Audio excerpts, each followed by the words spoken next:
ખેડા જિલ્લામાં આવેલા નડિયાદમાં શ્રાવણના ત્રીજા સોમવારે કપિલેશ્વર મહાદેવમાં ભક્તોનું ઘોડાપૂર ઉમટી પડ્યું। પીજ કપિલેશ્વર મહાદેવને ચોકલેટોથી સજાવવામાં આવ્યા। 1700 વર્ષ જૂનું કપિલેશ્વર મહાદેવ હર હર મહાદેવના નાદથી ગુંજી ઉઠ્યું છે। પીજ ગામે આવેલા કપિલેશ્વર મહાદેવ મંદિરે વિશેષ શણગારનું આયોજન કરવામાં આવ્યું હતું। શ્રાવણ મહિનાની પુણ્ય વેળાએ ભોલાનાથને ચોકલેટ વડે અદ્ભુત શણગાર કરવામાં આવ્યો હતો। કપિલેશ્વર મહાદેવના તળાવમાં નહાવાથી ચામડીના રોગો દૂર થાય છે। મંદિરમાં ભક્તોએ ભારે ઉમટી દર્શનનો લાભ લીધો। ભક્તિભાવપૂર્વક મહાદેવનું પૂજન અભિષેક કર્યા હતા। અહીંયા 1760 વર્ષ જૂનું આ મંદિર છે। દર શ્રાવણ માસમાં ફૂલોથી શણગારાય છે। પછીથી દર સોમવારના દિવસે અલગ અલગ શણગાર કરીએ છીએ। એમાં ચોકલેટથી, સૂકા મેવાથી, ચલણી નોટોથી, ફળફળાદીથી અને દાળથી આ રીતે અલગ અલગ વસ્તુઓથી અંદર ભગવાનને શણગાર થાય છે। દેશ વિદેશથી જુદા જુદા લોકો આ સમયમાં અહીંયા આવે છે અને દર્શન કરે છે। કોઈ ચઢાવો છે નહીં।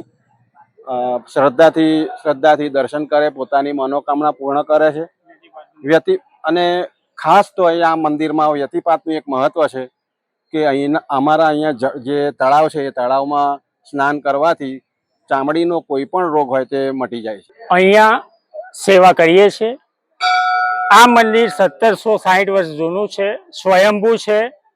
બીજી વસ્તુ, દર સોમવારે અલગ અલગ મનોરથ ભરવામાં આવે છે ભગવાનના।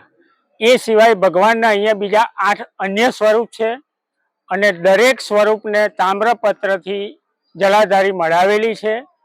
બીલીવનમાં સુંદર આયોજન છે। બીલીવનમાં લીપણનો પ્રોગ્રામ હમણાં જ કરેલો છે। લીપણમાં બેસીને શાંતિથી ભગવાનની 5 બીલી નીચે માળા કરી શકાય।